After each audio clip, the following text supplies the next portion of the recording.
Hello, everybody, and welcome back to Esoteric Atlanta in collaboration with the Confused Wanderer. Very excited about this video today. We got a lot we're going to talk about. How are you, Todd? Even though you're in the other room. Yeah, I'm doing well. It's so weird. It's so weird to be like, how are you today? When I literally, I was thinking about suggesting that we both just sit next to one another at your desk and do it on your computer, but I think this is just easier. Yeah. So for those who are new here, we're a couple. We live together. I think I'm now legally your common law wife. Every little girl's dream to be a common law wife. But so he's literally in the other room. So he's right here on the other side of the wall. Oh, sorry, Ravi. No, that's Mama. So Ravi's with me. That's Mama. That's Mama. Nobody's here, Ravi. For a dog that's so smart, sometimes it can be a little dumb. Ravi, that's Mama. It's okay. He's okay. Oh, he'll calm down. We've had a busy Saturday. I apologize to our group, our people watching. My hair is a little... Ravi. No, Bubby, it's okay. Do you want to go out there and see Daddy? Okay, go see Daddy. Go see Daddy. All right, he's with you now. Okay. I apologize. My hair is a little dirty. I before we did this, I was in here, basically choreographing a new low impact walking video for Fusion Body Studio for after the holidays, and so after Thanksgiving. So I apologize for my hair being sweaty, but nonetheless, I know people are very excited about this episode we're going to do today. Yeah.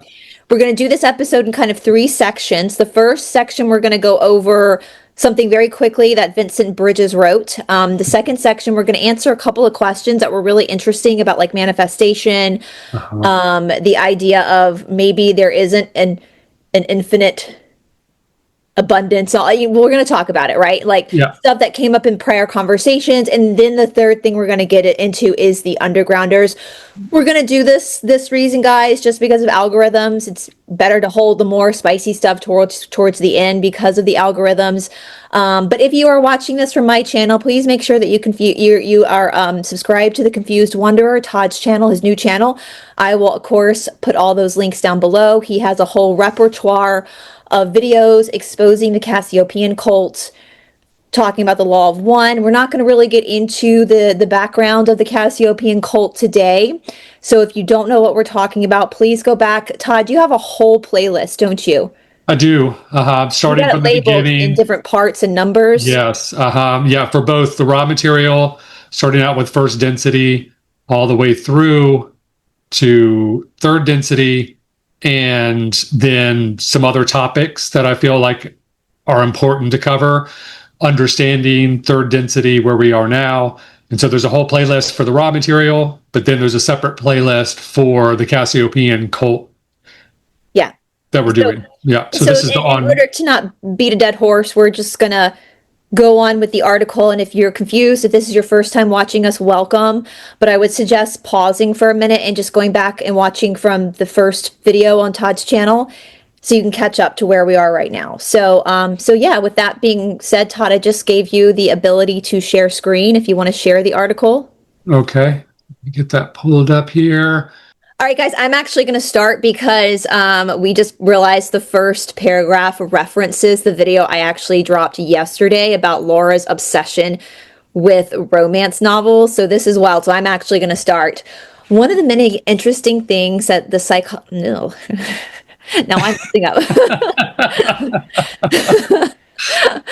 One of the many interesting things that the psychological literature on borderline personality disorder tells us about the Laura and Ark show is that an external fantasy stimulus, such as movies, can become what is called a belief nexus, around which all sorts of ideation dysfunctions can constellate.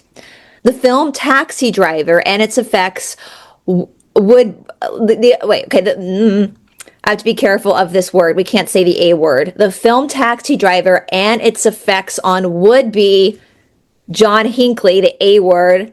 John Hinckley is a classic example. In part 4 of The Truth About Cassiopeia, I pointed out that Laura's description of her Tallahassee attempted unaliving suggests that an earlier constellation had taken place around Dr. Zhivago and the character of Laura. We can see echoes of this in her love story aspect of Ark's arrival. But the new belief nexus under which reality is structured in SeaWorld is now the movie The Matrix.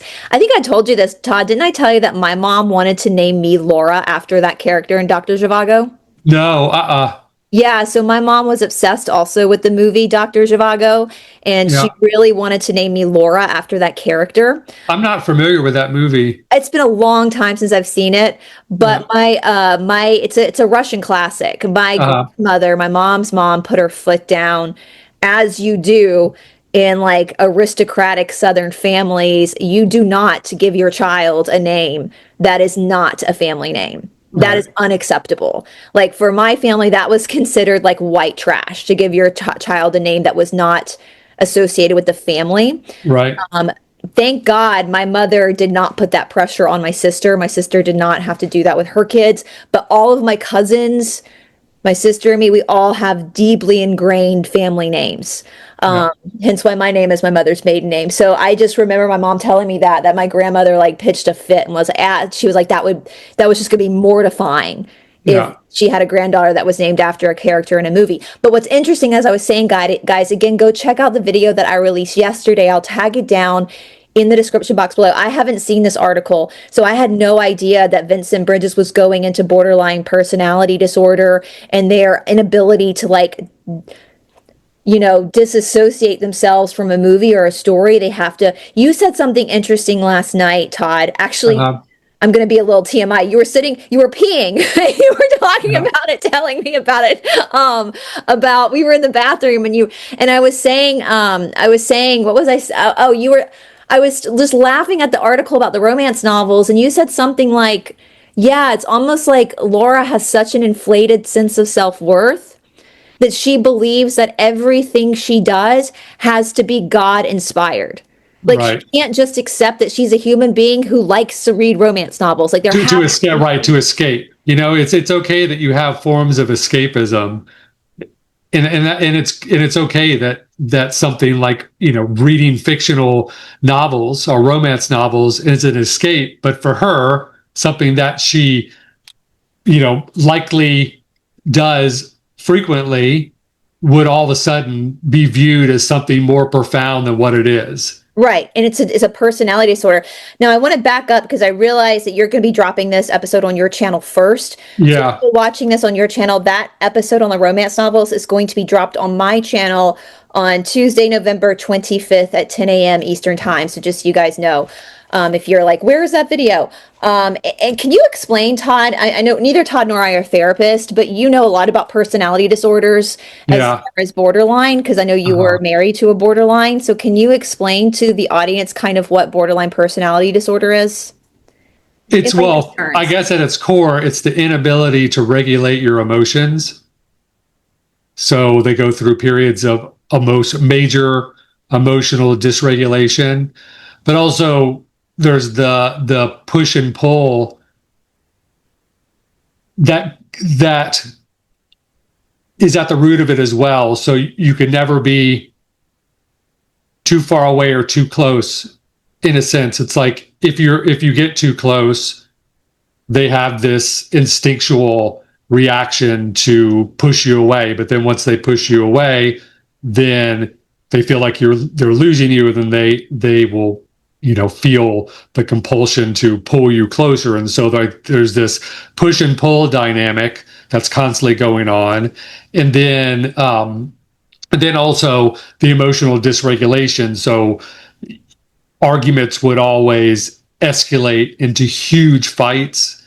There was no middle ground. And then there's also the black and white.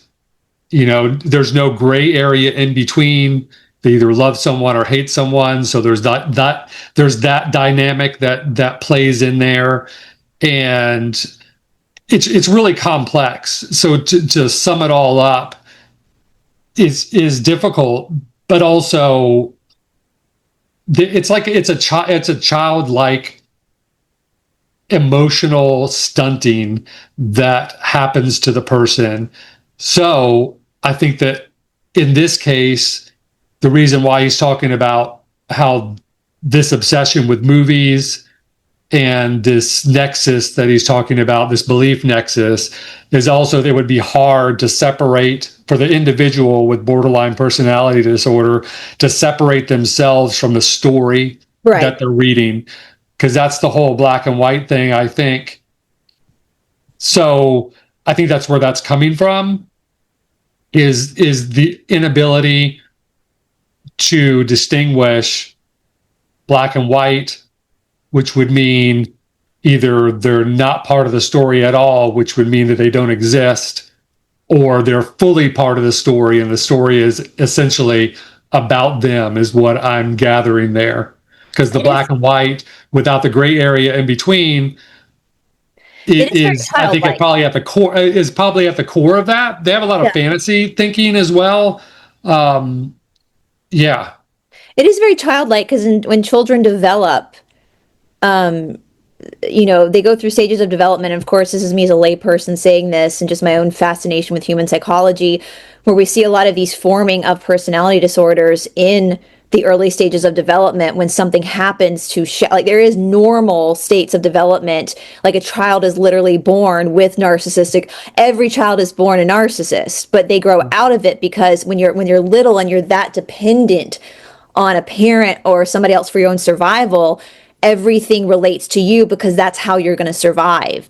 And then as you start to grow and you start to learn the extension of yourself, you start to understand that you're not the center of the universe, that you start to develop that empathy. It happens in stages.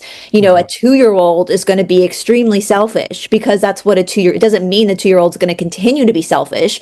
It just means that's the 2-year-old's area of survival, and it's normal. It's absolutely normal at that age. It's not something to be punished, because their mind is still developing. The complex thought is still not there. But I know that disassociation or not disassociation, sorry, what do they call it now? DID, basically, like when people have different personalities, like they change people, like, what was it called before? I don't know what you're talking about. Where they literally change, they're like, hi, my name is Brice. Then I could, in a couple of seconds, be someone named Jennifer who's 5. You know what I'm talking, that disorder. Multiple personality that's disorder. it. Multiple personalities. So I heard the most interesting thing about this from a psychiatrist once I was listening to, that children do this. So as we grow and develop, we learn, like in different situations, like playtime, work time, like how to different elements of ourselves. Like, you're not going to bring the same personality. I'm not going to be my snarky self on YouTube like I am going to be teaching a yoga class. Like, that's a different side of my personality that needs to be up front in this time. But as kids grow, they learn how to merge that. Normal, healthy people grow. We learn how to merge those personalities into one being, right? But kids who are massively traumatized, when that is in the process of forming, that's how that multiple personality splits. And they don't remember the other personalities, right? Right. So it's interesting, the human mind. Now, also, Todd, I know that with borderlines, and this is like a sliding scale, right? There's some people who have borderline personality disorder that's not super severe. Right. It exists. Personality disorders exist on a spectrum. Yeah. They could be, and usually narcissistic personality disorder is mixed in with other personality disorders. So it's very common, right? Borderline and narcissism, those are common comorbid. Right. There's different flavors, as you could say. Yeah. And don't borderlines too, correct me if I'm wrong, Todd, don't they have a hard time Like, for example, when they feel an emotion, like let's say they feel jealousy. We all feel jealousy, Yeah. but they can't actually, because it is emotional dysregulation, they can't actually like recognize that jealousy for what it is and not act on it. Like borderlines more Right. have the propensity to act on that jealousy because Right. they think it's real. They Well, think they have a it's hair, you justified. could say they have a hair trigger with all emotions, regardless of what they are. And so this is what, and a lot of borderlines, I know you've told me this, borderlines who are pure borderline that don't have narcissism, they're pretty easy to treat with like talk therapy. Right. It's when the I wouldn't narcissist, say easy, but they could be treated. The ones with narcissistic personality disorder, they're much harder.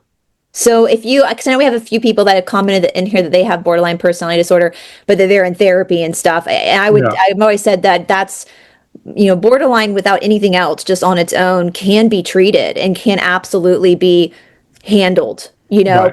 you can learn how to observe it. And so, but it sounds to me, in my opinion, Todd, and I don't know about your opinion, that Laura's probably a narcissist as well. Yeah, probably first and foremost. I don't even know about the B, like for short BPD. I'm not sure if she has BPD or not. But it's interesting He's he's bringing up that. speculating here of what personality disorder would make someone fantasize that they were the main character in all the movies and books that they read or watch. Right, which is crazy. I mean, we were laughing about this last night. Like, I could not hold my container reading my laughter and reading her article. Like, she literally thinks these romance novels are like real. Like, it's so Right. I mean, bizarre. it could just be a symptom of living a really lame life, Yeah, I a said real that. lame, Yeah. sort of boring life.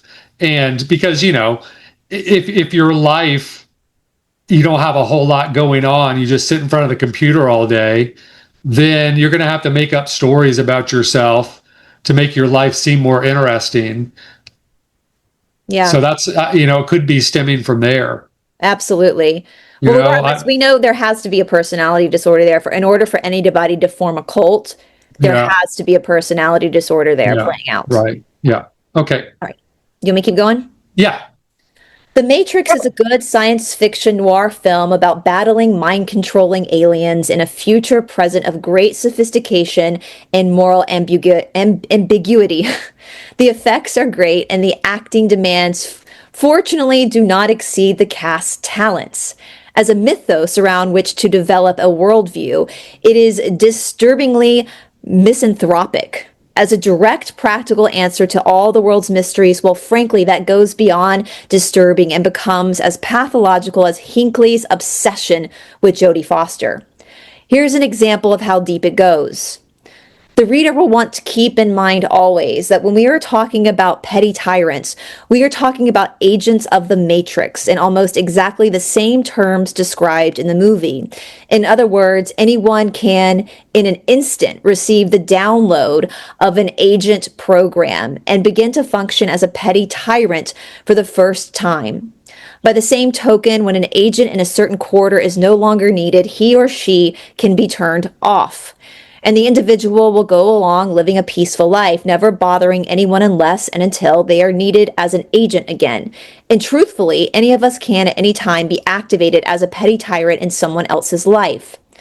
So a petty tyrant, read anyone who questions, disagrees, or leaves her circle of what's that word? Like psychophants. Psychophants. Okay, let me reread that. So a petty tyrant reads anyone who questions, disagrees, or leaves her circle of psychophants without permission is actually a matrix agent activated by remote control by evil aliens and have complete control of our reality for the specific purpose of making her life miserable.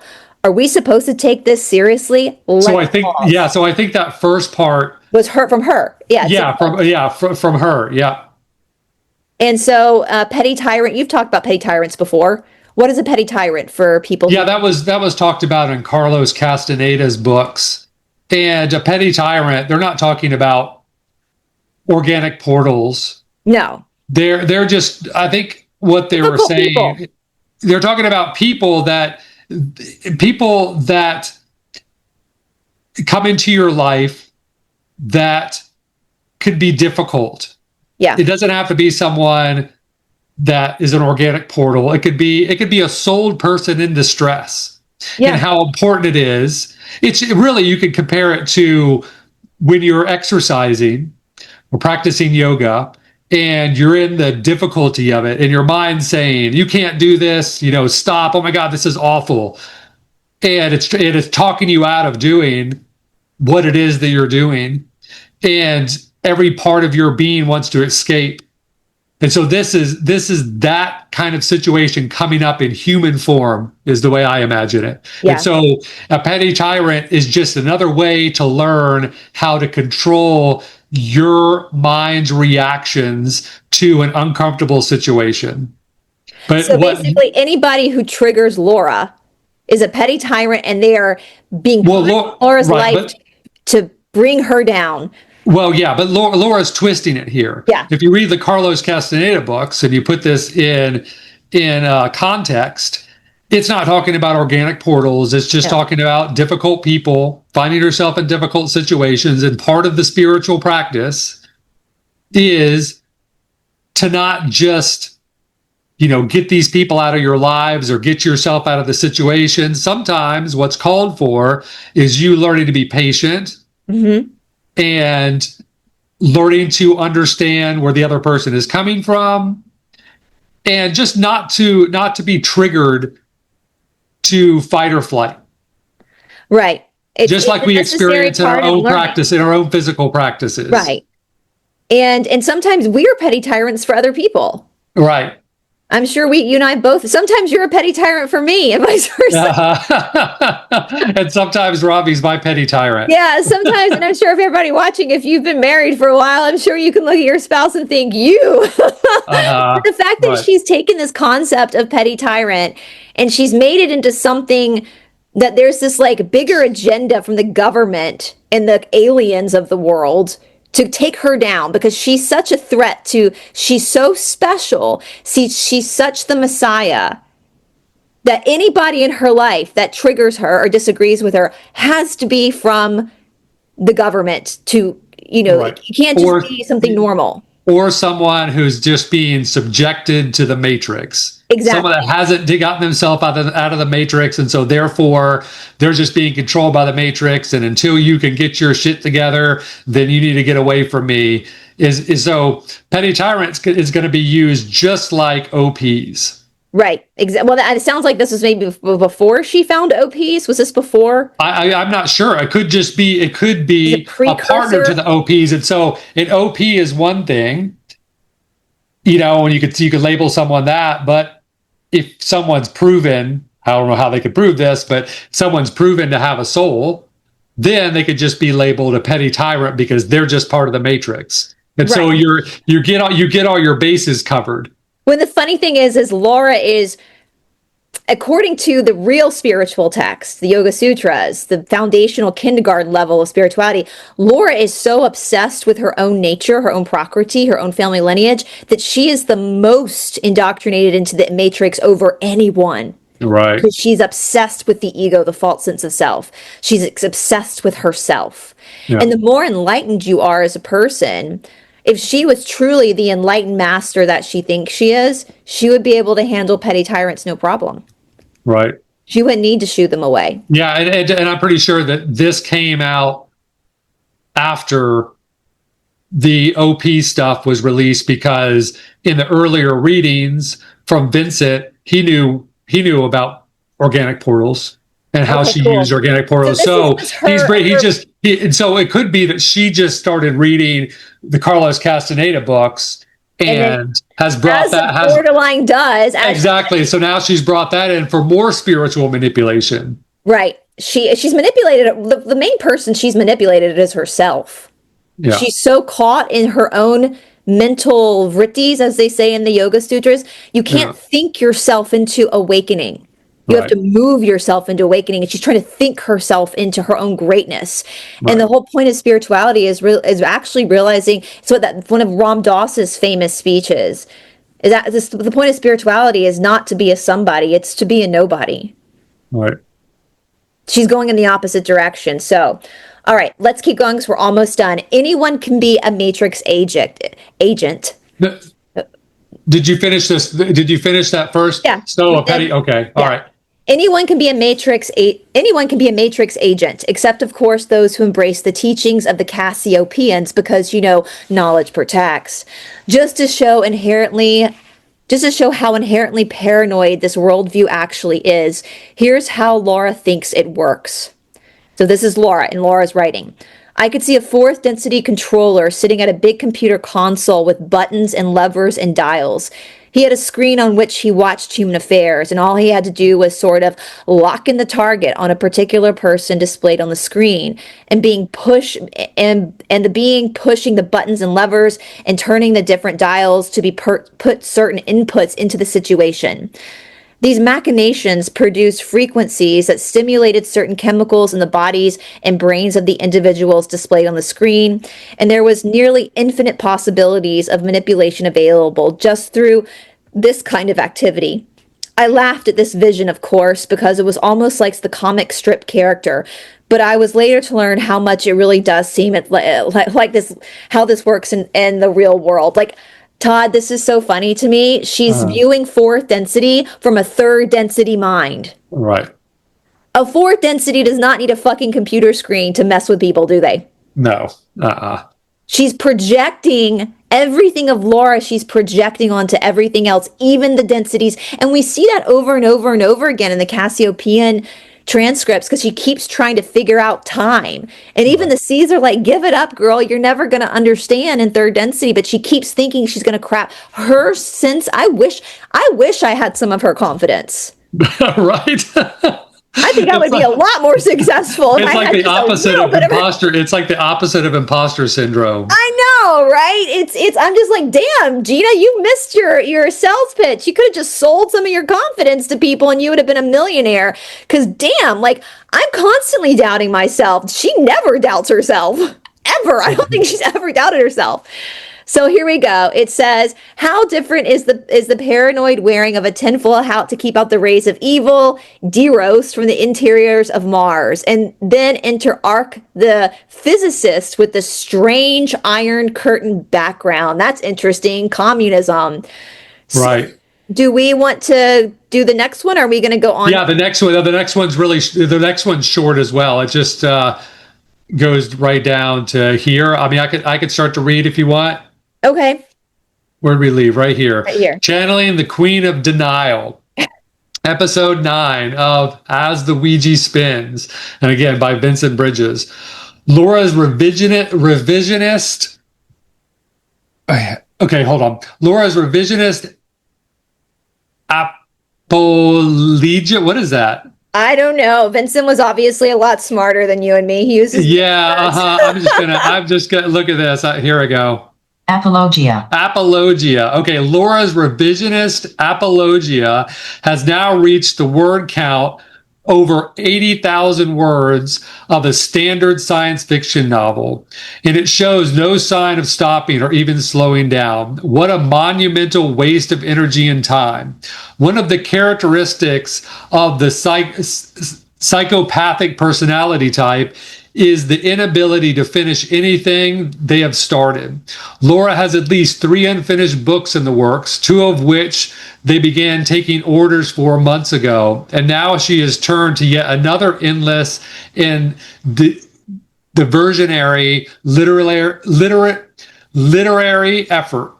For such a personality type, defending their turf and not appearing weak or wrong is far more important than meeting commitments of any kind. Let me just pat myself on the back. Whenever you hear things about personality disorders and you start to, I get all my shit done, don't I? Oh, you do, yeah. You're an overachiever. What personality disorder is that? We'll do our well together, because you can be a little bit on the lazier side. So. I can. Okay. It's my blood type.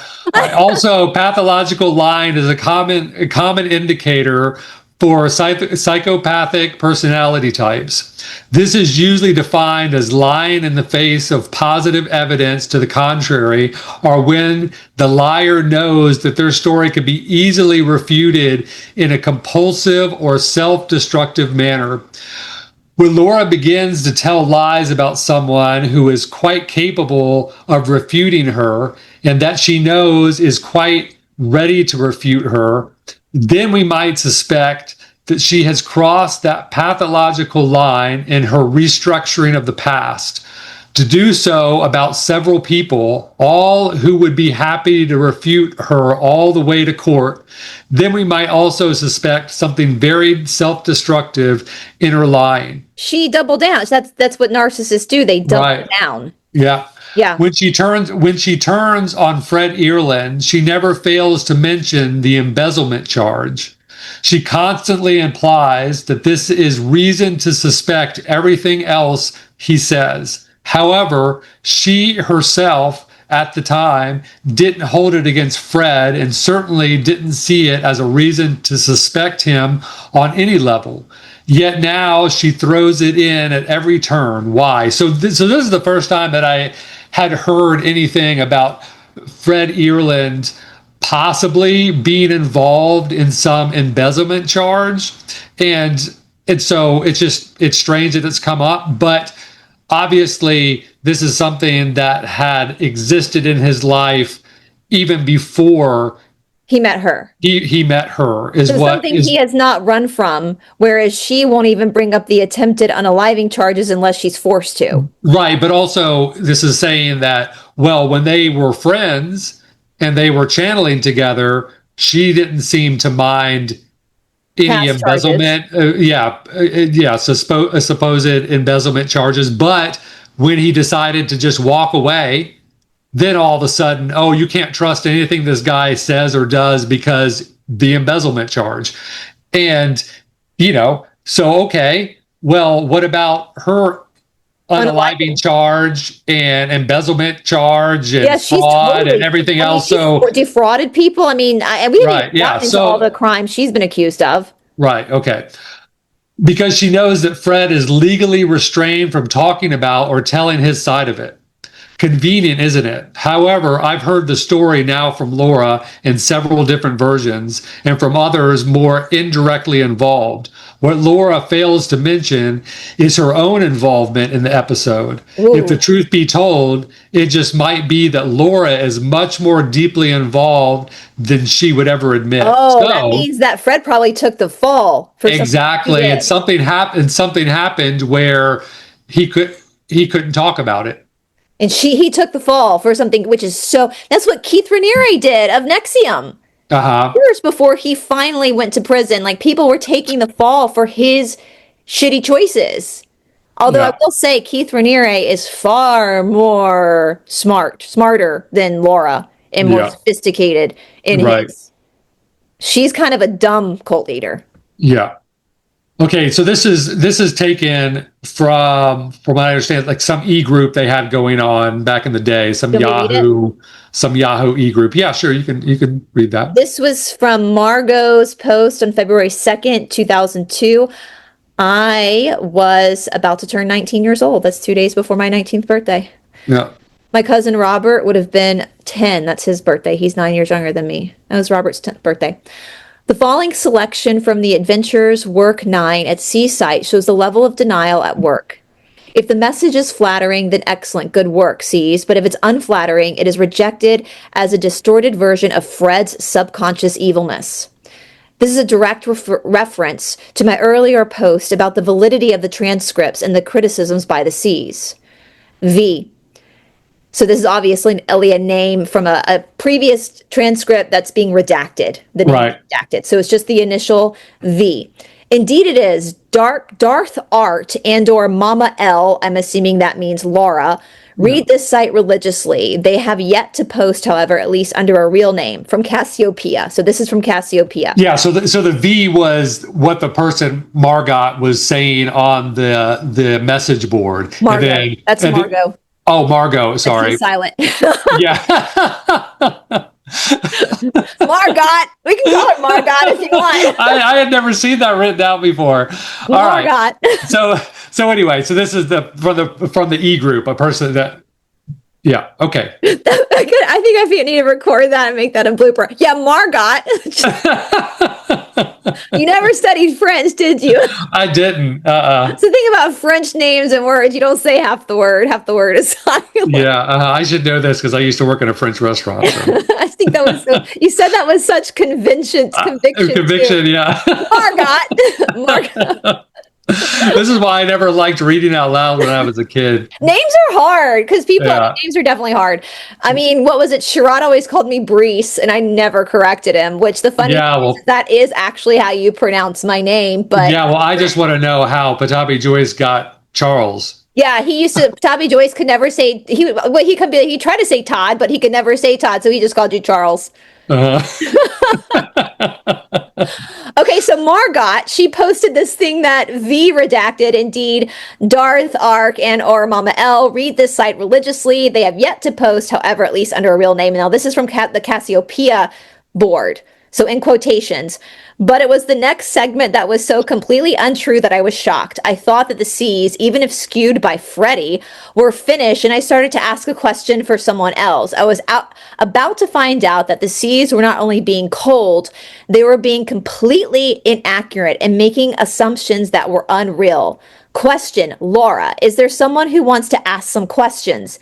Answer, we are not finished with this subject. So I think this is when Fred or Frank was channeling, which I love all. And I've gotten so many responses, Todd, from people when we went through Frank's channeling. Oh, yeah, we said that we were going to read some of that stuff. But some people that we're talking about when they were like, many people agreed with me that they're so profound.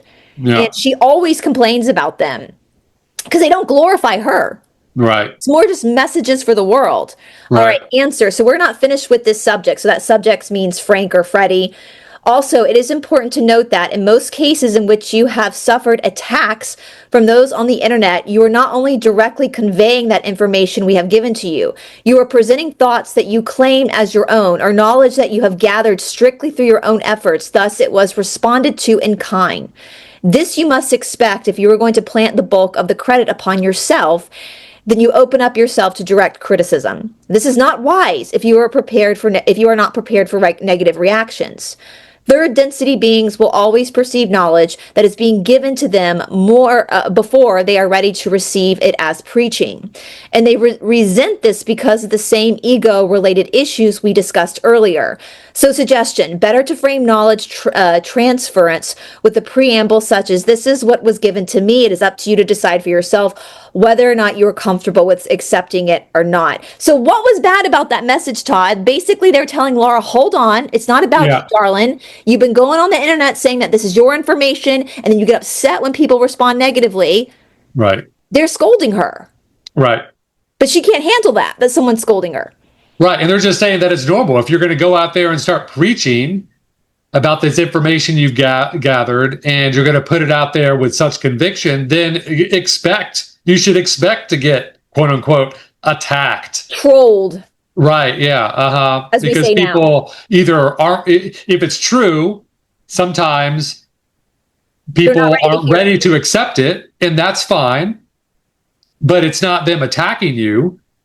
It's them just putting up boundaries because, as, I don't remember what the guy's name is, but truth is belligerent. Yeah. So sometimes truth is belligerent and people fight back against it, or she's just full of herself and she's preaching stuff that she doesn't really know. She's claiming it as hers and saying this is instead you should say, this is what I've gotten. Take with it what you will. Right.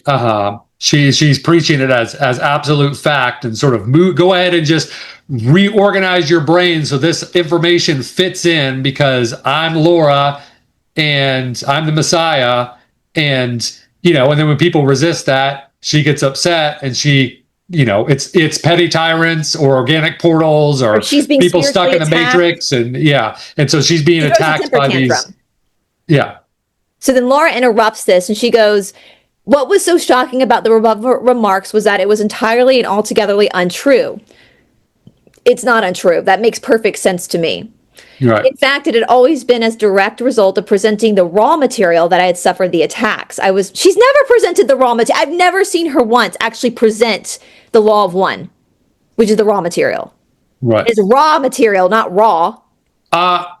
No, I think that I don't think it's no. I think she's saying the raw, meaning the But she put it in all transcripts. caps. Okay, I was thinking raw Yeah. material, and no, okay, Raw, like raw. unedited, quote unquote, unedited. Yeah, probably because the unedited doesn't make her look flattering. Yeah. She's just a human being scolded. I was most definitely directly conveying this information, and I was most definitely not presenting thoughts that I claimed as my own. And that's a cold, hard fact because I still have the emails and the message board discussions on that period. I don't believe her. I believe the upper when they told her, chill out, girl. And obviously, Laura was trying to interrupt what they were doing with Frank, and she couldn't handle that. It needed to be about her. She needed to be Right. the center of attention. Yeah. So V redacted says, I had to jump in here because this was the most blatant and outright lie yet. Fortunately, this was long before my time, but the principals involved are still around and their names can be found on the unedited version of the transcripts. Anyone interested can look up the e-group, join up, and read the archives for themselves. When I met her, Laura was posting to another group doing the exact same thing she was doing and being scolded for it back then. She would post these diatribes and declarations of her deep and valuable understanding, and when challenged for proof, would post long and pasted together without date selections from the C's. When the list owner in that group called her on it, she called him a lizard duped agent and left. I'm just going to start doing that from now on. Whenever you piss me off, Todd, I'm going to call you a lizard duped agent. Right. So, and I remember V's in some of the transcripts. So she's saying, no, Laura is lying. Right. She's lying because I saw it for myself when I was in the group. Yeah. All right. So then this is an excerpt from Laura. There is no doubt whatsoever that this was Freddie using the board to express what he believed to be true. He felt he was not being sufficiently revered as the channel. Talk about projection. Right. That's her projecting. And Right. this led him to create wild theories in his mind that everyone was conspiring against him to cut him out of something, including credit for being the channel, which is what happened to him. Exactly. So he wasn't crazy. Yes. It's exactly what happened to him. Right. That's exactly what was happening to him. He wasn't trying to be, he never in the transcripts came across as someone who wanted to be revered. Right. She always came across as someone, he hasn't written books, countless and countless books of word salad talking about how great he is. She has. And he never would have. No. He didn't want a whole put out a big backstory about himself and how great he was as a channel. He just wanted to get this work out there To help society. Right. And he already had, it seems like he already had a reputation for being a very integral channeler already. Mm-hmm. Yeah. Right? Your reputation speaks for itself. All right. So what is more, for a very long time, I presented all materials as simply from the group with no names designated at all. I was so stunned to see this attack from the C's that I knew it was not them at all, and I terminated the session. So V then comes in, V redacted, comes in and said, again, a blatant and willful lie. She started trying to establish her sole copyright entirely separated from any group that existed back in 1994. She is still under the impression that since she typed the raw notes, the copyright belongs solely to her. Many people, including Tom French, have copies of sessions where the copyright is illegally asserted as solely belonging to Laura Knight. She has always wanted to be considered the famous channeler, not Fred. See the St. Pete Times article for a lot more details. 100% V redacted, whatever your name is. 100%. You hit the nail on the head. That's what narcissists do. They project what they are actually doing onto somebody else. Yeah. Now Laura comes in and says, well, this is not true by any stretch of the imagination. I don't want to talk about it anymore with you. You are being completely wrong. Talk about assumptions. End of session. Laura posts again. But again, let me point out that I can't see that word. Yeah, no, you just can't pronounce it. Here you go. Because I had a hard time with it too, and I'm glad that I wasn't the only one. Perspicacious. Perspicacious. That's the word. That's the word for today. Perspicacious. I think so you know what it means, and I know what it means. I just didn't know how to pronounce it. It means information that you probably already know. All right. But again, let me point out too, the reader who has information that they already know. There was skewing again. There were remarks that were made that were right on the money, most especially these comments about DNA alteration and our need to hone our skills as warriors by divesting ourselves of self-importance in the sense of being subjects to offense. Indeed, when I am offended, it is an effect of self-importance, but in the above case, I was most definitely not guilty of the offenses for which I was being blamed. V Redacted now says, Laura is both offensive and easily offended. Thin-skinned, really. And I thought she was saying skinned, a thin person. I was like, V Redacted. Yeah, no, where was that? We know she ain't thin, girl. She's definitely got some fat on those bones. She's definitely well fed. Okay, let me read this again. V Redacted said, Laura is both offensive and easily offended, thin-skinned really, and definitely unable to take the rough and tumble of any kind of intellectual discourse. As a warrior of any kind of sense, she is a loose cannon. Margot, there's your Margot again. Margot, again, as far as I know, the raw material has never been presented without interpretations and references to various mythology. The only raw material on the web is that presented by Fred. Laura is completely destroying all credibility of the transcripts by accepting the flattering aspect of undistorted by Fred and the unflattering as distorted by Fred's ego and service to self influence. Yeah. Anything negative about her has to be from the Lizzies. It's not. She does nothing wrong, does she, Todd? She's perfect in every way. Yes. It is. But they have how can they even distinguish service to self, service to others? Because they don't really ask that as time goes on. They never ask. They ask at the beginning, and they say we serve self through others. We're so it's all so moving forward, you could just say it's all service to self. Yeah. But it's just interesting is that anything that points negatively to her, she said, is Fred's ego, Fred's fault. It's service to self. Anything positive is absolutely from divinity. Right. She literally has no ability to self-reflect. Right. At all. All right. And literally, this is what Margot says. It's time for self-reflection on Laura's part. Whose ego is in the way here? How can denial be this thick? How sad to destroy everything, every communication of value because of your own insatiable ego and desire for revenge. And what revenge? Like, Laura would never handle this shit we've been through, have we, Todd? We've been humbled and humiliated by our like you have to take it. If you want to be on the spiritual path, you have to get thick-skinned. You have to self-reflect. Yeah. So V Redacted says, indeed, and she is apparently unconcerned about anything but damage control and appearing not to be wrong at any time about anything. Sad and totally pathological. That is why all of her vices that she has gets translated into something positive for her. Right. Smoking, it's got to be good for you. Eating meat. You know, same thing. Reading sleazy romance novels. Basically, novels like, of course, that's good for you. Yeah, they're corn. Basically, these romance novels. Right. Corn, basically. What is really interesting is that Fred never has any unkind words to say about Laura. He reports events and seems to be objective and clear-headed and not the least bit vengeful or vindictive. I cannot say the same thing for Laura. Absolutely, that's the same thing I got. What V is saying is exactly what I got from Fred. He's very just clear-headed. It's very just, this is what's being said. I'm putting it out. Yeah, do you want me to read or you want to keep going? I can keep going. All right. Me too. Sure. Margot, V Redacted said, Fred Earlin is a truly nice guy. One who, after 9 years of the most incredible abuse and emotional manipulation, decided he had had enough and walked. He thought he was through with the whole sick history of Laura until I showed up and told him about the recent developments. At great risk to himself and his privacy, Fred has agreed to assert his copyright to the original material and offered to tell his side of the story, even though the unedited transcripts do a pretty good job of that.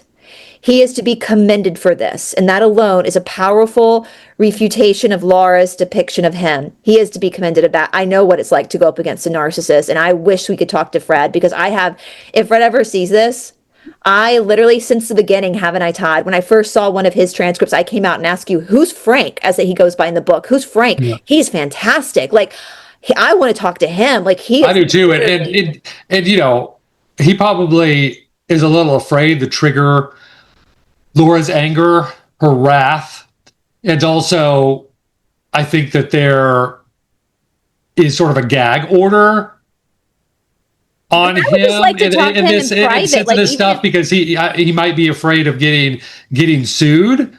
But as we know, Laura's in France. She's most likely broke.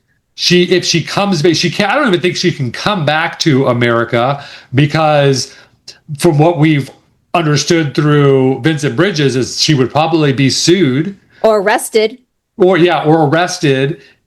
So, just a word out there to Fred, like, we would love to talk to you. We can do it in private, or we could bring you on a show.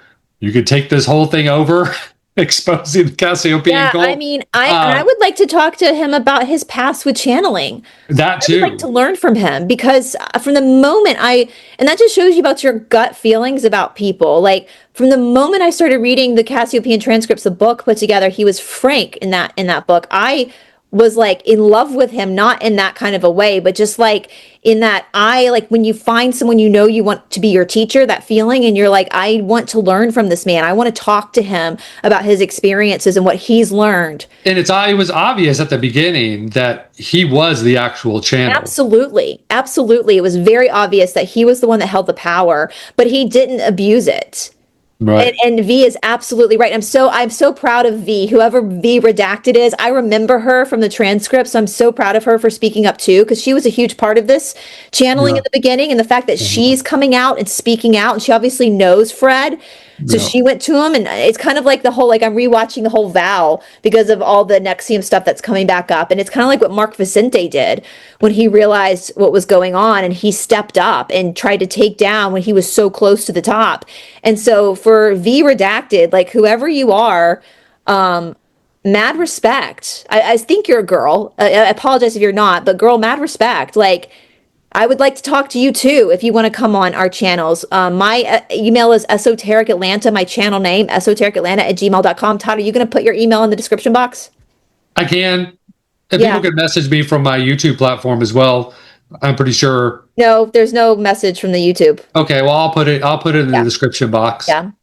All right. So so we really respect these people for coming out. So, however, as if episode 9 of As the Ouija Spins didn't offer enough proof of Laura's psychotic state, we have another description of how she discovered that her husband, Lewis Martin, was a robot zombie controlled by fourth density lizard aliens. She was being abducted and he didn't respond. It must mean that the lizard aliens had shut him off. This is what I'm laughing, but Lori Vallow and Chad Daybell believed her children were zombies. And that's why they ended up in his backyard. Yeah. Like, this is serious, scary. I think this is Vincent talking now. I think Margot, ends, and then where it says, however. Yeah. Exactly. Yeah. Okay. So this is scary stuff, guys. People believe this stuff and they hurt other people because they truly, so even though I'm laughing at it, like, this is serious stuff. However, is anyone likely to take this seriously? Tom French didn't and downplayed it in his St. Pete's Time article, but Laura obviously took it quite literally. And on that reason, she decided to go looking for another Mark to marry. To put this in a little more context, just remember that diversionary tale about the accident and the MRI. What about all that? The MRI miraculously disappeared and reappeared. Great. But what did they show? Well, at the root of all this is one of Laura's favorite scams, insurance fraud. Apparently, she was claiming injuries that just didn't appear on the x-rays. In her anxiety, she invited or hallucinated the abduction as a way to get rid of Lewis, who is in fact singularly unsupportive of her attempt to commit insurance fraud. Needless to say, the accident suit was settled without a major disability claim being held valid. So obviously she had something happen to her and she wanted to sue for more money, but Lewis knew that was a fraud. She just scams people, doesn't she? Yeah, and the X-rays didn't show anything, but she was claiming that she had some injury, disability. Yeah.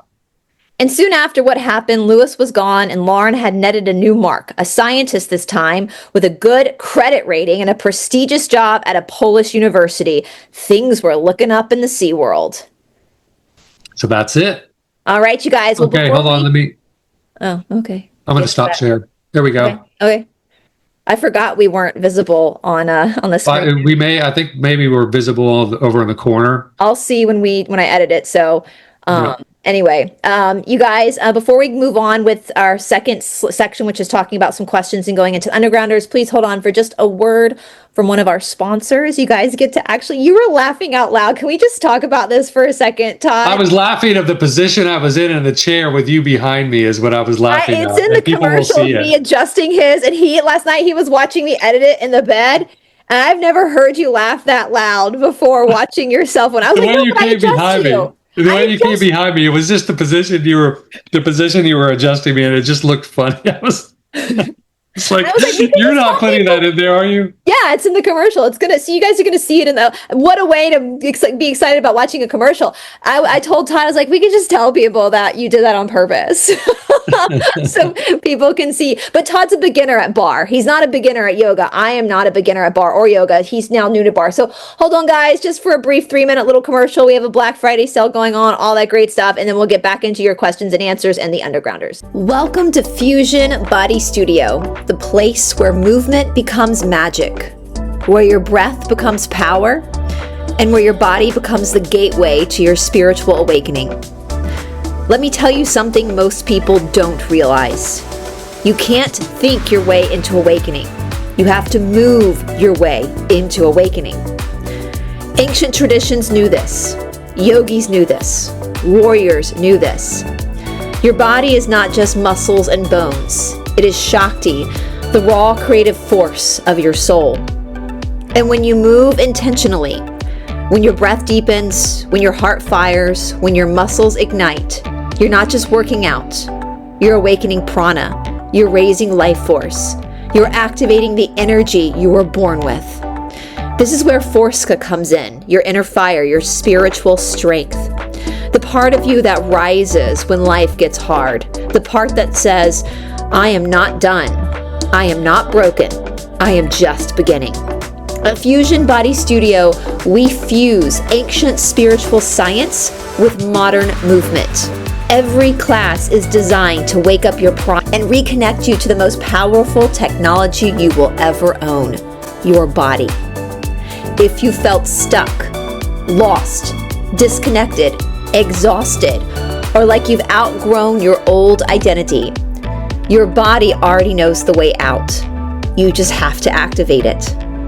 Whether you're new to movement or deeply trained, whether you're rebuilding or leveling up, Fusion Body Studio will meet you exactly where you are and pull you into the strongest, clearest, and most alive version of yourself. And right now, you can give the gift of health this holiday season. From November 28th, 2025 to December 1, 2025, you can get 30% off a full year membership using discount code Black Friday at checkout. This can be for yourself or for someone you love, because awakening is the greatest gift you can give. So if you're ready, truly ready, to stop waiting for signs, to stop looking outside of yourself and start awakening the power that's been inside you this whole time, click below. Your prana is rising, your Forska is waking up, your body is calling you home. Welcome to Fusion Body Studio. Okay, you guys, so we're going to answer a couple questions that I thought were really important.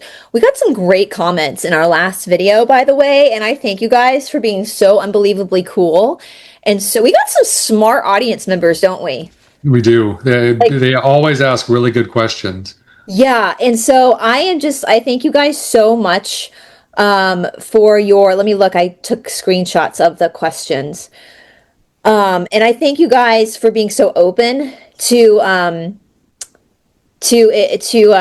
hearing these new theories, because I know sometimes it's hard to hear new information, but some people are even like, the minute we said certain things, they just had this like realization. And that I can say I've had the same experience too, because unlike Laura, we're not claiming this is coming from us. We're just giving you the information we've been given. And again, you decide what you do with it. So this was a question that was asked from someone in Brooke from Myrtle Beach. I love me some Myrtle Beach. I responded because that's where the low country of South Carolina is, where my mama's family's from. You've been to the low country. I have. I love it there. My mama's family. I love the cemeteries. Yeah, the old cemeteries in the Low Country. And if you are from Myrtle Beach, Polly's Island is near there. Lots of great. Actually, I have a ghost story from Polly's Island, the Gray Man. If I can remember on my video, I'll post that down below. Hammock shops. We went to the hammock shops. Remember Frank's restaurant that we went to? When I was Yeah. a little kid, we used to, my cousins and I, all my cousins, we used to go play at the hammock shops. They were some of my best childhood memories. The hammock shops are so cool. I hope they never go anywhere in Polly's Island. I might actually do an episode on, did I show you the Joblin boards? No. Joblin boards are very South Carolinian. I might do an episode on like old toys, but I thought they're all over the hammock shops. They're like a board outside. Like they look like a bench, but they rock and they wiggle too. Oh yeah. Joblin board. Yeah. It's very Low Country. And I realized that actually earlier today. I was like, most people don't even know what a damn Joblin board, like how cool the Low Country of South. There's so much culture there. There's so much culture. And so, hey, from Myrtle Beach, South Carolina, you guys, if you ever want to take a great vacation, go to the Low Country of South Carolina. So, Brooke says, from Myrtle Beach, I was expecting the information y'all shared. It makes so much sense that our universe isn't infinite with how you've explained it. I don't remember what really being said in the law of one. I don't remember that really being said in the law of one or raw material. I love watching podcast interviews with channelers and have come to trust my gut instinct on who is channeling something and who is not their higher selves or guides. Would love to hear your perspective on trance channeling, as they aren't asking who it is or verifying if it is from unconditional love. Oh, that's a good question. Yeah. Very appreciative of you, Brice, for being vulnerable. And I love the collaboration. Thanks, girl. Keep up the great work. Those that see through the bullshit are on your side. Yeah. Yeah. So this information that we're getting is coming from Lou. Yeah. Yes, and that's being channeled on a spirit board. Just to be clear, that we're not just coming up with that we're not just coming up with this with our imagination. No. Like, or you can think we are or not. We're not, Right. Yeah. And it's a service to others, fourth density social memory complex that we're talking to, that's always coming through as the same Lou. Yeah. And every time we talk to Lou, it's always confirmed who they are and who they serve and all of that. And that they come in unconditional love. Yeah. And it's not trance channeling. No, it's not. Well, what are your feelings on trance channeling? Well, from what we've gathered through talking to Lou, is that trance channeling, people putting that out there right now, I can't say everyone in the world that's trance channeling is channeling Lizzie's, or when we say Lizzie's, let's explain that. Yeah. Lizzie's. When we say that, these beings are not lizard beings. We would just, if we saw them, we would most likely perceive them as that. And Lou told us that the reason why here on third density Earth that we would see them as lizard beings or Lizzies is because of what's his name? The guy. David Icke. It goes back to then. It goes back to David Icke. So in our modern world, David Icke has put out the information that there are these lizard beings. And so for us, we would perceive these service to self, fourth density beings as lizard beings. But if you were at some other third density planet, you probably would not perceive them as that. And so the whole Lizzie thing or lizard beings, that's just a standard term. It's just an identifying marker. You can call them a demon.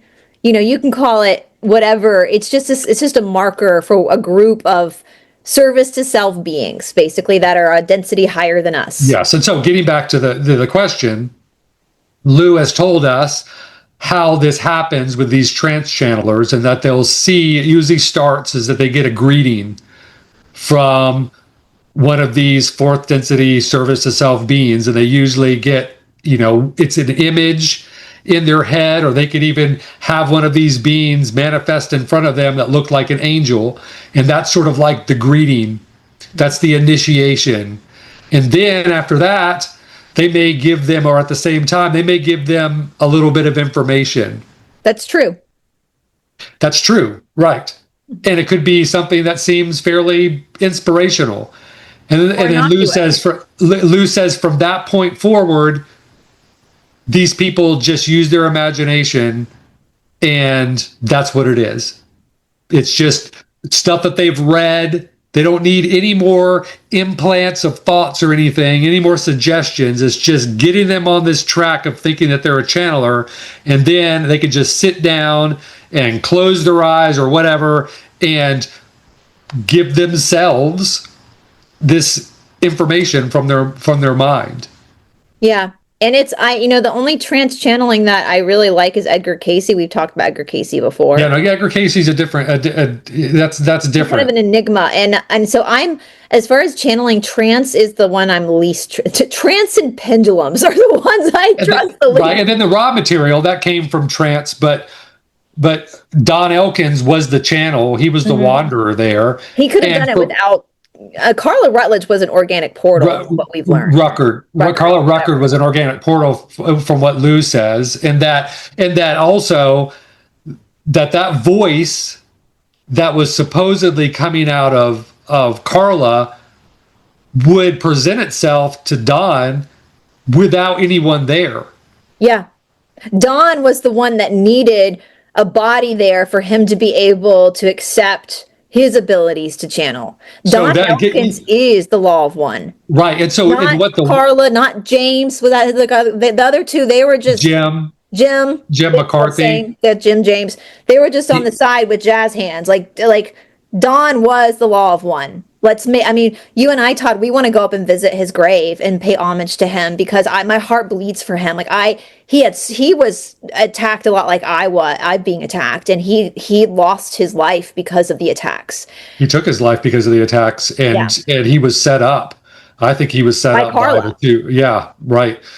And we should do a whole expose on her. Right. Talk about her. She's another Laura. But she I have to give myself credit. Yeah. Way back before I knew anything about Laura and her shenanigans, and before you helped me see for myself who Laura was.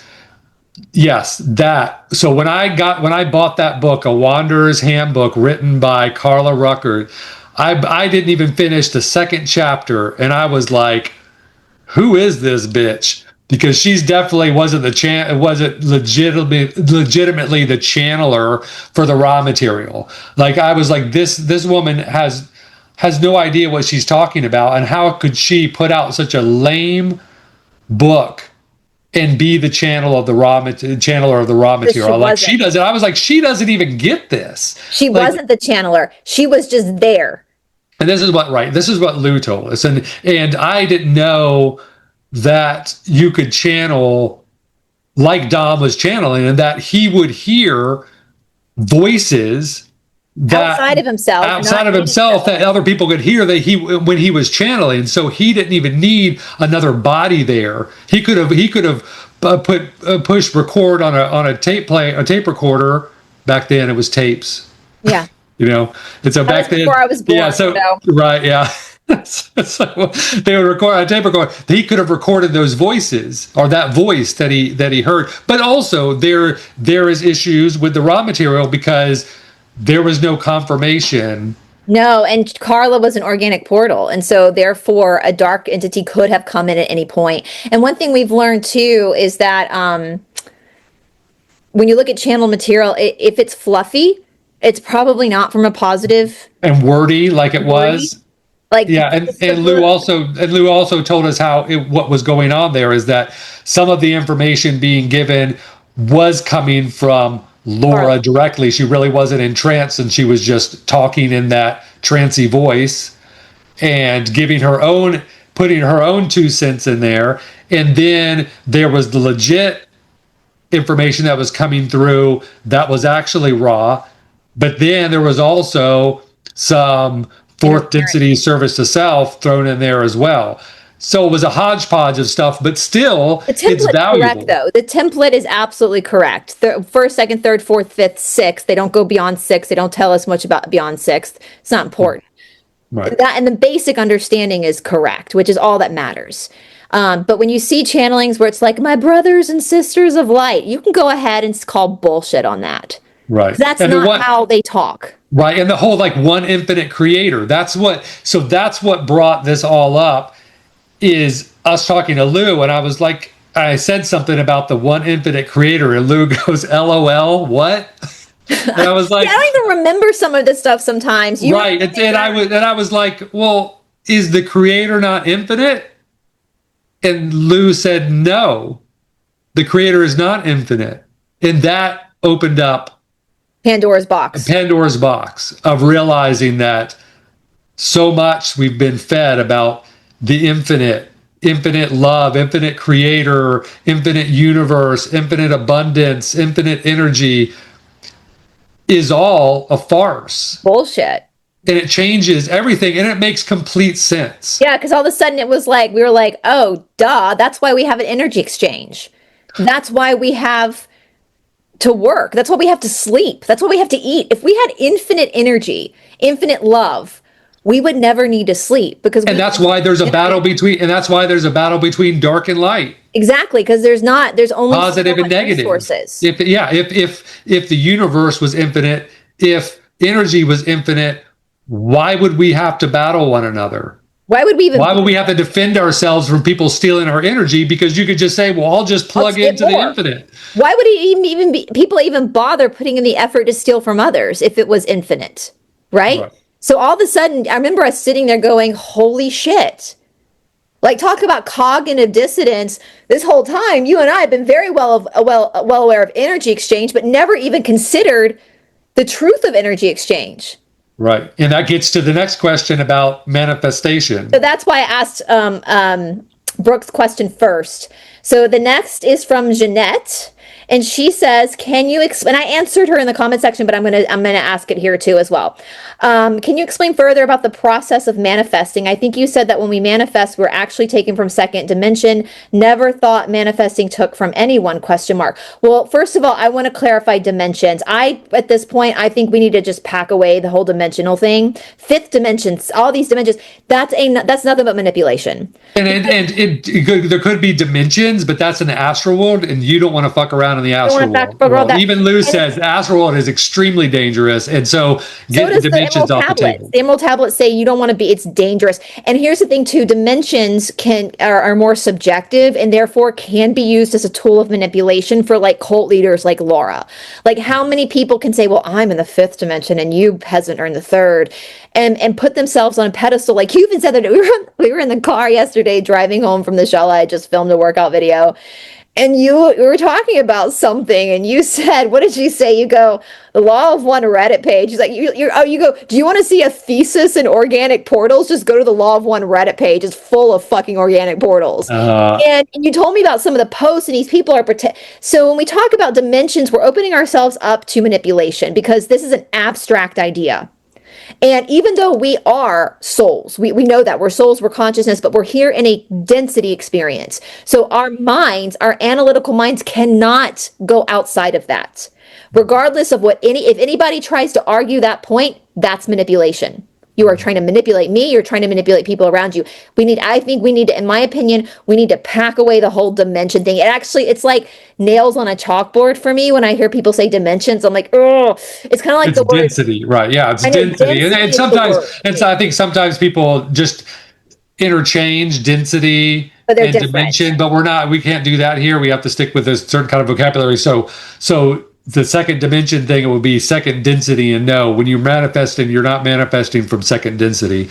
We're stealing from second density. The whole with second density thing, I think what this person... I don't remember anything about second density stealing. What might be confusing is when we talked about eating meat and how Cassiopaeans were very blunt. Like, if you want the Lizzies to stop eating you, then you got to stop eating the animals. Because when you're eating a steak, that's no different than the Lizzies eating you. Wait.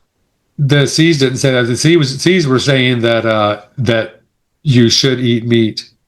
No, in one of the earlier ones, they bring that whole thing up. Oh, interesting, because later on they said later on they were claiming that we had service to self bodies, which is ridiculous, because we don't have a service to self body, because service to self cannot give birth to anything. And so if we were in service to self bodies, we couldn't give birth. A woman Right. couldn't give birth. Well, a man couldn't even give sperm to a woman to give birth because even Right. And so we're in service to others' bodies because our bodies can create. So people always say women are portals, and that is absolutely true. A woman is a portal, but I also think a man is too. It takes two to tango, and a man gives of his energy also to bring the life down. The life can't come down unless the man is inner. So we're creators. The egg and the sperm, we're creators, and so we're not in negative bodies at all. Yeah. So what was the question? It's funny if Laura Knight is watching this. Oh, girl, you got some editing to do, don't you? Because I think you forgot to edit that because I remember that where you talked about this. He's talked about the Lizzies like forming us. Right. Yeah. Or if we are like gonna complain and be all dramatic about that and upset about that, then we have to also be upset about the fact that we are farming animals. Because if you step back and look at, and I do agree with the Cassiopaeans on this, if you step back and look at the big picture, it's not different. We farm second density, fourth density farms us. So Laura girl, oops a daisy, you forgot to edit that. That's suspicious. That's weird. You forgot to edit that, girl, because you went back and made it later that we're supposed to eat meat because your fat ass don't want to give up McDonald's hamburgers, do you? Obviously. So therefore, you're going to make your vice a nutritional necessity. It's not a nutritional necessity. So yeah, that might be where, but anyway, that might be where Jeanette is getting that mixed up, is that, we are stealing from second, their life force, just like fourth takes from us. Right. But that's not what we're talking about. The manifestation thing was different. And we didn't get that from Lou. We didn't get that. We got that from, what was that guy, the Freemason? We listened to one of his, yes, guys, if you listen to some Freemasons give speeches, you can learn a thing or two. Manly P. Hall? Could be. Was it, I think it's one of Manly P. Hall's. We listened to them. Well, we got to confirm through Lou because we had a whole conversation about. Oh, we did confirm through Lou. Right. But Manly P. Hall was the first one to talk. Yeah, it was him that we listened to one of his speeches. You guys, there's a lot you can learn from the dark ones. This is Manly P. Hall. Very interesting guy. He wrote a lot of The Secret Teachings of All Ages was one of his most famous books. And he was the first one. I remember we were like in Tampa. We're driving north and we had stopped at a gas station. And that's why I remember, and we were pulling out of the gas station. Todd is very bad with direction, so I have to like be on alert to make sure we end up going towards Atlanta and not towards Miami. So, and I remember, because that's how I remember it. And he was the first one that talked about manifesting as black magic. He was the first one. Right, and that when you're manifesting without doing the work, just doing your manifestation boards or doing your vision boards or envisioning yourself with mansions and fancy cars and all of these riches, that it's a black magic spell, because when you don't do the work for it, you don't put your own energy into it, they have to take it from someone else's energy. And so they're going to pluck it from one person and then give it to you. And the masters behind that, behind the scenes, are, I suppose, the service to self entities. Because you're stealing from another person. So let's just break this down even more. So there's this whole craze around like vision boards.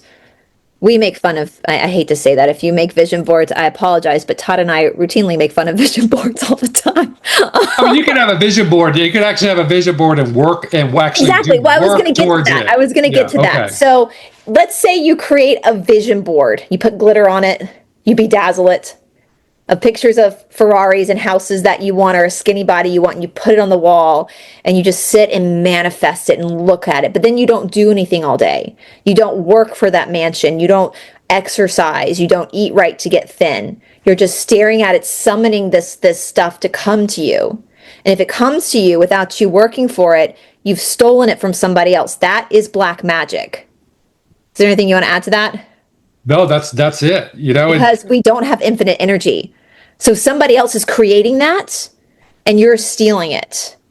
Mm-hmm. Yeah, we know that happened to me when my birth chart was stolen. My life force was being pulled out, wasn't it? Yes. I was on death's doorstep. And also, the harder you worked, the more that was taken. And The more that was taken, the person that was manifesting from me was getting more, had bought like 2 houses. Like, it was crazy. So yeah, it was crazy. And so that's what's happening. And that's theft. That's no different than coming into somebody's house and robbing them. Right. You know, and so you have to be careful with this. Now, if you make a vision board and you bedazzle it and you get up every single morning, you look at that's basically making your goals. Like, this is my goal. And you look at that, and then you go out every day and you hustle and you work hard and you take accountability. If you want to get skinny, you work hard at it, you take care of your health. Then when you get that in return, it's attained honestly. Right. It's like when people try to get mad at us, Todd, for charging for yoga, which is the shittiest thing. Like, tell me your service to self without telling me you're a service to self demon if you think you deserve to get yoga for free. And it's okay. And it's okay to be wealthy. It's okay to have the things that you want. It's okay to live in luxury. But it's got those things have to be gotten through your hard work. Yeah. Or it is black magic. You know, if you got all of those things, your mansion and your fancy car and your skinny body or whatever, and you didn't work for it, then and abundance is not infinite, and energy is not infinite. Yeah, where does that come from? It has to come from someone else's energy, not the energy that you built, but that someone else built. That you robbed them of. Because we each come here with a certain allotment of energy. We could either unconsciously or consciously give that energy away, or we can choose to serve others and circulate that energy. But nothing comes for free. Mm-mm. Well, and there's nothing, I want to cover this too, like inheritance. Or nothing comes for free without consequences, I should say, because things do come for free.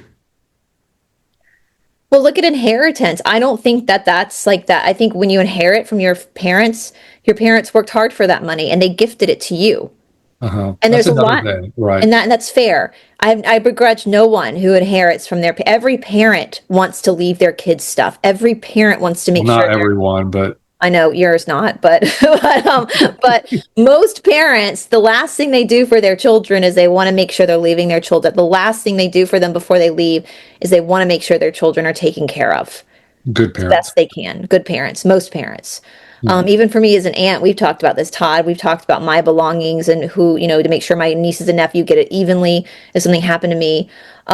We've talked about that. So we want to, so that's, I don't begrudge that. And as a child who grew up with a father that worked all the time, my mother grew up with a father who worked all the time. Both myself and my mom had moms who stayed home because of it. We sacrificed a lot. We didn't get to see our dad that much. There was sacrifices that were made on the child's part. When your father is a surgeon or a doctor and is on call all the time, you live by that schedule as the child as well, and so the kids do suffer. And so it is fair that they inherit too. It is fair. It is fair if a child has wealthy parents that earn that's karmic stuff that's set up.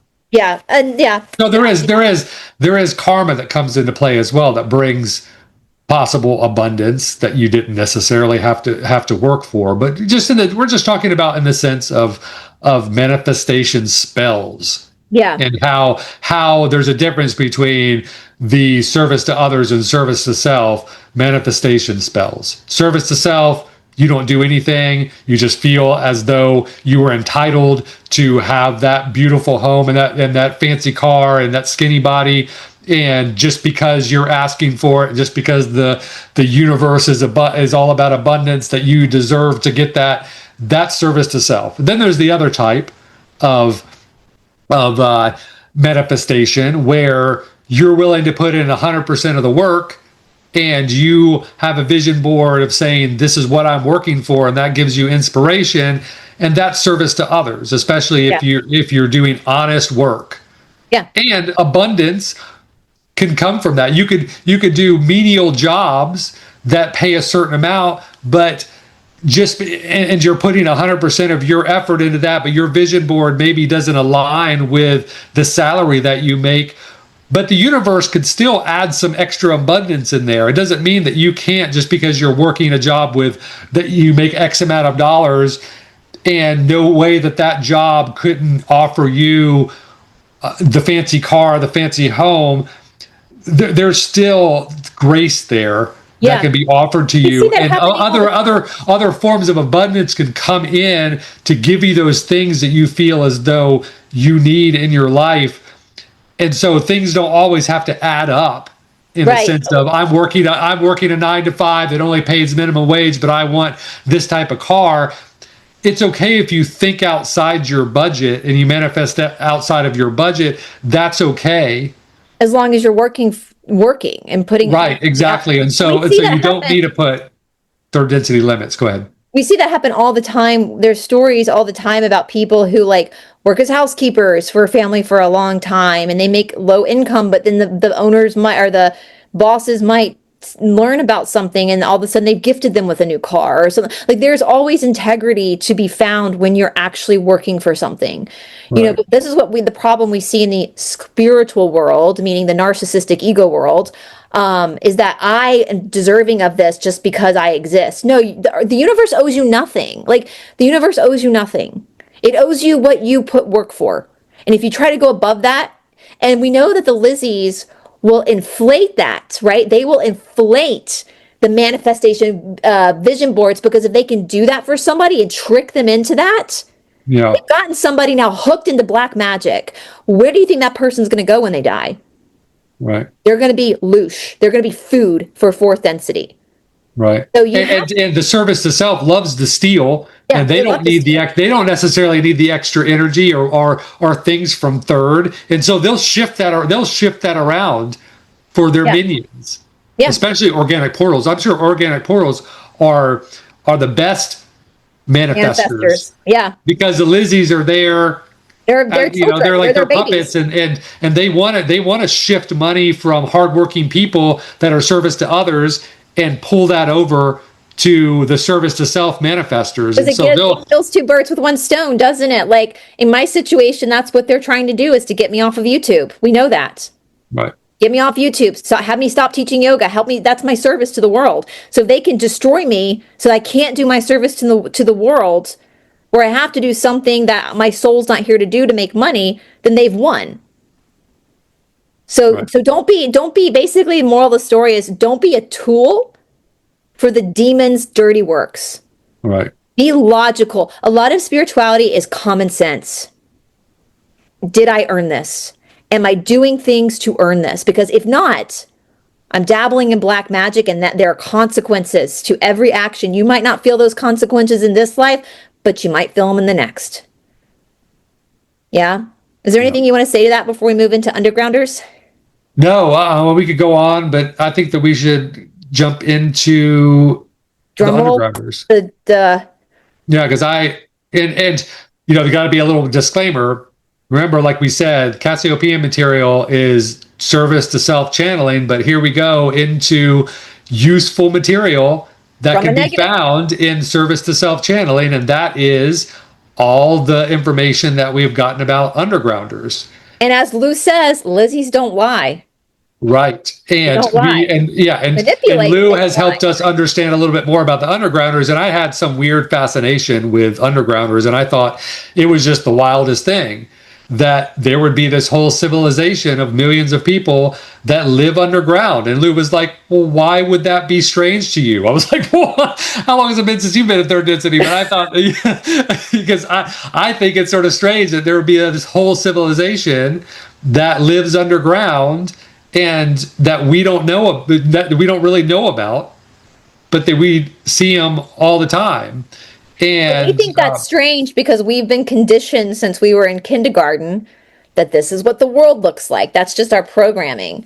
Right. So I love when Lou says that, he's like, why is that weird? And you think, well, why is that weird? He does that all the time. Like, why is that weird? It's like, why? How do you not know that this would be something that's really weird and surprising? But yeah, Lou thinks it's just should be a normal thing that everyone knows and everyone can easily accept. But I was pretty fascinated with them and was wondering, like, what makes them special? Like, why? They'd be like, well, why do they have to be special? And I was like, well, because they're living underground. I was like, well, that doesn't make anyone special. It's just, not normal to you, and that doesn't make it special. So, Different. so Let's undergrounders, clarify, Todd, they're not military bases. right? Even though they're trained to do military type stuff in the world, they're not these military bases that you hear others talk about. This is something Yes, and they're depicted in movies as like Jason Bourne. All those, they say that Lou was saying that that all these like I don't know if you would call them super soldiers, but highly trained people that unalive other people, like MK Ultra. Yeah, because they're all MK Ultra, and they're trained as kids to be able to handle. They have missions. Yeah, and yes, missions, but that's just part of them. That's part of them. Part of their life is being trained like that. And I think, from what I understand, a lot of CIA come from. Am I allowed? Say that again. Oh, okay. I'll let it go. That, I mean, we're over an hour in, so hopefully YouTube won't pick that up. But yeah, we say the 3-letter agency. They use undergrounders for their work, and also, like, maybe I'm just getting ahead of ourselves, because one of the things is that their service to self sold individuals. They're not wanderers. They're not wanderers. They actually hate wanderers. Yep. They don't have any, from what I understand, there's no organic portals that live among them. They know. Yeah, they don't want organic portals. Organic portals are better served here on Earth messing with. Right. Yeah. So they are harvestable, meaning they're going to graduate service to self, most likely. They're like right at the edge. They're right at the edge. And so those souls are born into undergrounder families. So it's like a coven, a civilization of service to self, highly polarized service to self people. They're like the super soldiers of the negative. But it's like, it would be like a service to other. What's that? It's not super soldiers like you think of, like in the conspiratorial world, but that would be kind of what they are, is like super soldiers for the Lizzies, for the dark, highly trained. Yeah, and they script. What's that? They don't drop the script. They're perfect decoys. We know, for example, and the Cassiopaeans even proudly posted this. Yeah, but let's explain that there's 3 different types. There's the conscious undergrounders, which means that they come and go from the underground where they live. So they at times they'll go on quote unquote vacation, and they'll go back and visit their family underground, and then when they're needed, or when they need to go back to their regular job after their 2-week vacation, they come back out and associate with the above ground world. And then there are the ones that will go back and forth, but they're so MK Ultra that when they're away from home, they don't remember that they were undergrounders. They don't know. Yeah. Right. And then there are the ones that are of the undergrounder bloodline that have never been down into the undergrounder home. Don't even know about the undergrounder home. Yeah, don't even know about it. But they're of the bloodline. They're of the bloodline. And those people of the bloodline can go positive. Right. They can end up swinging positive. But, the C's talk about this. They proudly boast about this on YouTube. So this whole truther community, I've been screaming about controlled opposition for probably 4 years now. People just blindly follow these truther YouTubers thinking that they just know the person who's stealing my money, you guys, is she knows she's an undergrounder. She goes back and forth. She's dangerous, which I'm kind of proud of myself that I've actually, it must really piss her off that she hasn't taken me out yet. Yeah. Oh, me. They're highly trained in black magic. They know how to work magic. That's because we know they use this shit. Like whether they know how to read auras. They know how so they can see wanderers Lou has I don't think I've ever been wrong When I No, asked you Lou, is haven't this, with you're able to I could spot them now. they're It's all, very prevalent. They hub in cities. mhm. They can be anywhere that they're needed, but they hub in cities.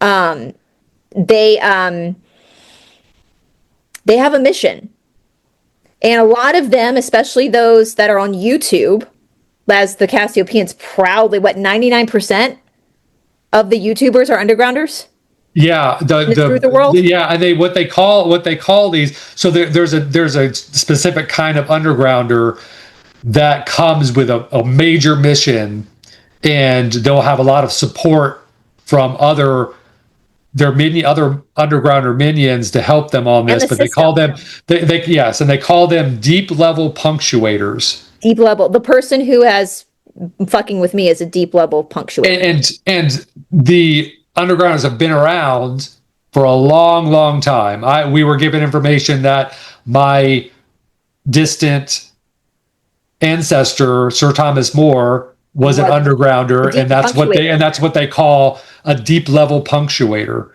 Because we still study Sir Thomas. I had to. I mean, when you told me you were a direct descendant of Sir Thomas More, I laughed hysterically, didn't I? Because I was like, that bitch. I was like, I had to study Utopia.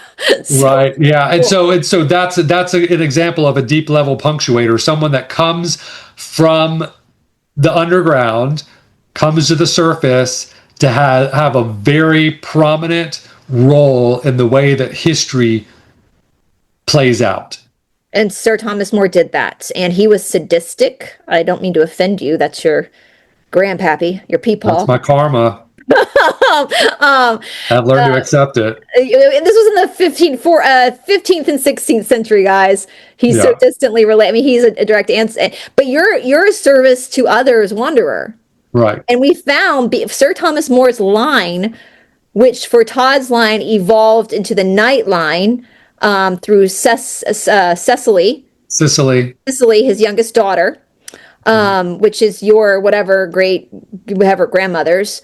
That line of your family has struggled karmically because of Sir Thomas More being an undergrounder. You have a mix of service to self and service to others and organic portals. And that's Laura's line too. Right. Where, not to brag or anything, but my family is all service to others. Right. And Sir Thomas More is who screwed up our family line and got in the service to self mixed in with the service to others. If it wasn't for, at least Lou says, if it wasn't for Sir Thomas More, it would have been a service to others straight line. Because your dad's line is all service to others. Right. And so all it takes is one bad seed to come in and screw up a family line. Problems. Yeah, but let's get back to the undergrounder thing, the deep level punctuator. One thing I wanted to use Sir Thomas More as an example, though, as to why these undergrounders, they will follow their mission to the death. Right. That's what Sir Thomas More did. You know, he was executed brutally because he refused to sign homage to the Church of England. And we were talking about that. People were coming in and begging him to sign, saying he gave homage to the Church of England. He had all these daughters, these children to support, and people were even like, dude, oh, Tommy boy, like, you can sign it without meaning it. But he had a mission. And part of that mission was his, because when you get executed like that, you become what? A martyr. And the Catholic Church, he is a martyr for the Catholic Church.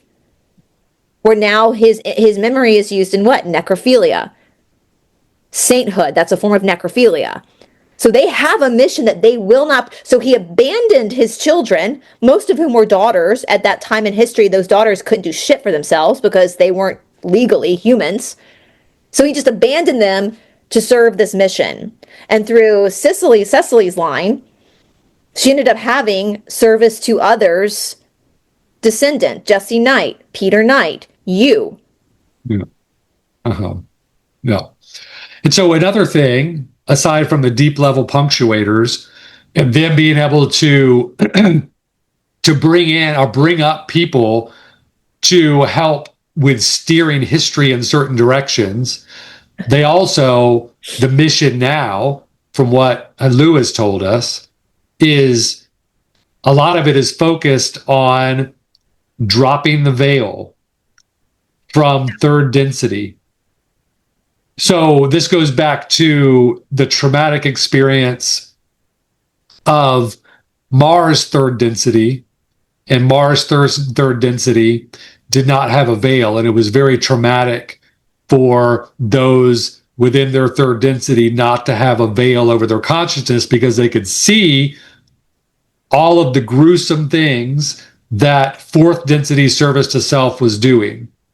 It would be like watching unaliving videos constantly, the carnage that they had to witness. And also, without the veil in third density, no one's intentions are hidden. And so when you're able to have people read your thoughts and you're reading everyone else's thoughts and emotions, it's like you're laying yourself bare. You got no privacy. And that's traumatic in and of itself, to have no privacy. And so it was just all around, it was traumatic to have that experience. But ever since third density on Mars experienced their third density without the veil, the service to self, fourth density beings, have been trying to rip people's third density veils away. It causes more loose. It powers the negative. Right. And so the ultimate goal of the undergrounders is to serve their fourth density service to self overlords, and to try to rip our veil from us using the Hadron Collider. This gets into crazy conspiratorial stuff, and I don't really want to get too deep into that. But they're just trying to take the Wanderers have come basically to hold the veil. Right. To finish that karma, because the Wanderers that are here were the ones that experienced the lack of veil on third density Mars. Right. When I found that out, I was so bummed. I was like, Mars? That was our native third density. And the undergrounders today, they're not Wanderers. They were organic portals on third density. Mars. Yeah. And so that's why they have a vendetta. That's why, and we learned from Lou, like we talked about before, Wanderers do have access to more of their cities. So what they're able to do when these undergrounders are trained from a very young age to read, it's not necessarily auras. They can see our chakras. So they see all 7 chakras. For a native souled person will have all 7 chakras. But Wanderers are going to look like a Christmas tree, because they're going to have other little lights from the cities that they don't even know they have.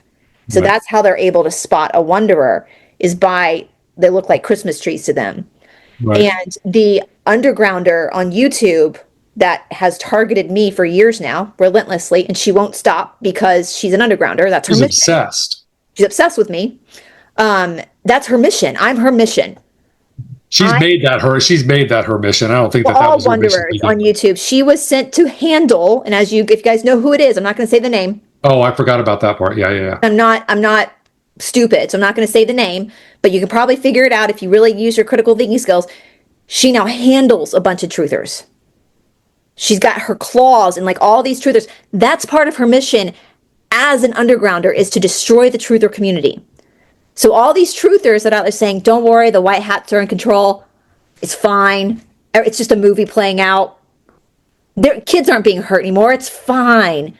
No, ignore the fact that you can't afford your groceries. It's fine. It's part of those are all, that's an undergrounder message to get you to sit back and just get fat, not pay your bills, so that the New World Order can come in and take control. And that's what this person does. And anybody that pushes back and says, wait a minute, she'll say, but she accused me of being jealous. I'm sorry, jealous? She's old and fat. I hate to be mean, but I don't hate to be mean. The shit she's done to me, she deserves to be called old and fat. It's the worst that's happened to her. I'm not jealous. Trust me. I'm not jealous. I'm pissed because I know who you are. I know who she is. I know what she's doing. She glamours people, does glamour spells. That's where you get glamour spells from. They talk about. And it's actually pathetic that she can't just go out and get her own energy, make her own energy, that she needs to steal from someone else. It's not just me she's stealing from. Right. The people she handles, she steals from them too. She just goes after me harder. She couldn't handle me. So I've had a few people try to handle me, haven't I? Yeah. Not to sound like Laura Knight or anything, like I'm so special. But I'm not, I pride myself on like if something's wrong, I'm gonna mention it and I'm gonna speak up. And if I make mistakes, I'm gonna correct myself. I'm not gonna take videos down if I change my mind because we're human and we're evolving. And I didn't do this. I didn't open up a YouTube channel to be famous. I didn't open up a YouTube channel. I mean, it's just obviously part of my dharma, isn't it? Yeah. And part of yours too. Lou keeps yelling at you. About what? Your YouTube channel. I know. You guys want to hear something super funny? I'm not a YouTuber. But y'all want to hear something really funny? This cracks me up. Sometimes Lou can give you some really funny information. So Todd is kind of introverted. Like when we socialize, like I have to be the one to like talk and like I'm doing now. Apparently. Well, you got to give me more space and I'll talk more, but go ahead. No, like just out in social service. Oh, yeah. Okay. Not YouTube. You don't understand. So you don't understand like what's it called? My mind's gone blank. Social Dead cues. air. Dead air. Oh. On like you can't have dead air. Like he'll sit there and just stare at the camera. I'm like, you gotta. That's why I have to keep talking is because you can't have dead air. I don't want to be editing all day. So anyway, but no, Lou said that I'm actually the introvert and you're actually the extrovert. But because of our past traumas, we've reverted into the opposite energy. Right. In order to compensate. Yeah. And that I'm actually the one that likes to be quiet and keep to myself, and you're actually more social than I am. Yeah. By nature. That's probably why I'm a teacher. But you're a teacher as well, so I'm a teacher too. I mean, I think teaching is different because it's I'm not introverted in every situation, but when I'm in front of the camera. And in social situations, sometimes you're introverted. Sometimes, yeah. But is there anything else you want to say about that, Todd? About my introvertedness? Yeah. Oh. About undergrounders. About undergrounders, that's what I thought. I'm sure I'll think of a bunch of stuff once we get off. Well, why don't we if we can do another episode? I know we're getting according to my timer, and of course edit. Yeah, so city centers have a lot. Oh, and they're going off script. That's another thing. Right now, they're getting desperate. They're getting desperate. They normally will never go against their overlords. So they have two overlords. They have their rulers down below, like we have above here, but they're a dictator, but they live in a dictatorship. And they say, Lou says, imagine North Korea. It's a situation like North Korea in a sense for undergrounders. But so they have those kind of third density rulers or ruler, and then they have their fourth density service to self rulers that they have to answer to as well. But they say they're getting more desperate right now and they're acting out and they're going rogue, and mine's acting out. We know that for sure. Yes, and so that they're getting, so we have to be careful because they're getting desperate. But just like wanderers and organic portals, wanderers are like a magnet for organic portals. It's the same thing for undergrounders, but undergrounders are more dangerous. Yeah. Sold people, service to self, sold people are much more dangerous than your run-of-the-mill organic portals. Those are like mosquitoes, and the sold service to self are like hornets. If you want to put it in that sort of all of our world leaders, I believe, that are dictators are sold. They're not organic portals. They have a soul. No, organic portals will not be put in the office of that's what makes them presidency. More malicious and more nefarious, because they actually do have a soul. Hillary Clinton has a soul. Yeah. Barack Obama has a soul. Right. And sold people that are service to self or service to self candidates are much more powerful than your run of the mill everyday organic portals. But anyway, okay. Well, let's. Let me think. Was there something else? Oh yeah. So yeah, they're off script. Like the person attacking me has been told to stop because I have expressed openly on my channel and privately that I don't consent. And once the person is aware and they're saying they don't consent, they're supposed to stop, because even the negative side plays by those rules. But they're going off script, so she's not stopping. And it's like a malfunction in the MK Ultra malware, and so that's just going to mean heavier karma later. But nonetheless, I kind of wanted to end just showing people a Joplin board, because Christmas is coming up, and so this is a fun. I mean, they're super expensive. A Joplin board. Oh, okay. Yeah. Okay. Sure are. That's a Joblin board. It bounces up and down and goes side to side. See, it has rockers. Now this one's $800. This is from Charleston, South Carolina. It's considered porch furniture. I never, even though it lives on a porch, I've never considered it porch furniture. I always considered it like, So it's like a rocking chair bench. yeah. And it doesn't just rock side to side. It bounces too. Oh yeah. It's a Joblin. It jobbles.